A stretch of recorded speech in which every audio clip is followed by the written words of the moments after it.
Kumusta mga lods? Nandito tayo ngayon sa laot. Mamimingwi tayo. Pain ko dito mga lods, pusit.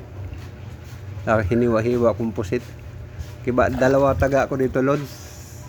Isa sa ilalim, isa sa ibabaw. Dalawang kawil ko na may pain. Pusit ang pain ko dito mga lods. Yung pusit sa piliw. Pusit lumot kung tawagin. Yan mga lods. Ganyan lang, dalawang pain, dalawang hiwa, pag-iisahin lang sa kawil, sa taga. Yan, ganyan mga lods. Tapos, tawag dito mga lods ay, latak. Tawag dito sa amin itong klaseng panagat. Ang pabigat dito mga lods, bato. Para, lalagyan namin ng bato para hindi madala ng agos ng dagat. Kasi minsan malakas ang agos ng dagat, kaya medyo malaki-laki rin yung bato ilalagay. Yan ganyan lods, nakikita nyo. Tapos pag nag-aarya yan, dahan-dahan lang para plastar yung taga mo pagdating sa baba. Lalim nga nito mga lods, mga dinipa ko yung pundo ko 31 ka dipa mga lods.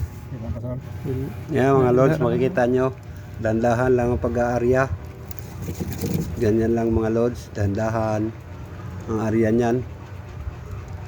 Yan, ganyan lang. Ganyan lang ka, dandahan lang pag-aarya mga lods. Tapos pag nakalagay na yan sa baba, doon sa ilalim ng dagat, steady na yung kamay mo, hawakan mo, steady. Ngayon, pagka merong konting galaw-galaw, hihilain mo agad yan mga lods. Ito na agad mga lods, biglang ginalaw, hinila ko na agad mga lods. Kaya yan, masyado mabigat mga lods. Malaki-laking isda to. Ito, bigat mga lods. Yan, ayaw, mahirap, ayaw sumama mga lods. Ito, malaking isda to mga lods. Yan, talagang mabigat. Yun. Yan mga lods, kita nyo naman. Allah, ice. Yun, nakaputol mga lods. Talagang napamura pa ako doon. Ang laki doon, talagang lumalaban. Kaya nga mga lods, hindi ko nakita anong klaseng isda yun. Talaga sayang mga lords. Di bale, babalik ka rin isda ka. Magkikita pa rin tayo balang araw. Tinuloy-tuloy ko pa rin ang paghila para makita kung saan ang putol. Makikita nyo mga lords, ang bandang alimba na putol, yung sa may unahan o yung sa may taas. Ito pala pangunahang taga mga lords.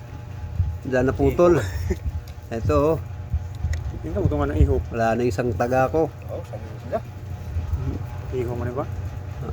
Yan o mga lods. Yan o, pakikita ko mga lods. Ito, yan. Wala na yung taga dito, putol na. Sayang. Talagang hindi mawala-wala sa akin panghinayang. Sayang talaga mga lods. Para mawala yung malas, shout out muna sa inyo mga lords, mga viewers. Shout out sa inyo lahat, mga organic viewers, sa mga silent viewers.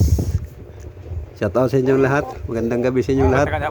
Sana wag kayong magsawang manood sa aking mga video nga upload. Kahit wala tayong huli ngayon, pero susubukan pa rin namin. Mag-aarya kami pangalawa. Yan ginagawa ko pa. Isa na lang taga gamit mga lods.